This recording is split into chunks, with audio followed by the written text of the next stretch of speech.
తారీఖు 100 రోజులు అవుతుంది.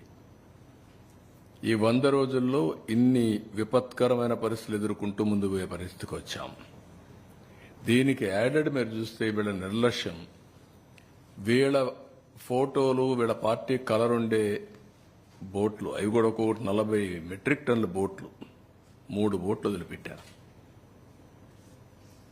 అవి వచ్చి నేరుగా కొట్టిన విధానం మీరు చూస్తే 11,43,000 క్యూసెక్స్ ఆఫ్ వాటర్ వచ్చే సమయంలో ఆ ఫ్లోలో వచ్చి, ఆ వెలాసిటీలో వచ్చి నేరుగా ఏదైతే ఉందో ఆ సపోర్టింగ్ కౌంటర్ వెయిట్ను కొట్టే పరిస్థితి వచ్చింది. దాంతో కౌంటర్ వెయిట్ ఇరిగిపోయే పరిస్థితి వచ్చాయి 2. మొన్నటి వరకు అవన్నీ రిపేర్లు చేశాం. అవి తీయడానికి ఎంత కష్టపడ్డారో మీరు చూశారు. రాష్ట్రంలో ఉండే గజ ఈతగాళ్లందరూ వచ్చి, అనుభవం ఉండేవాళ్ళు వచ్చి తీసిన తీయలేని పరిస్థితి.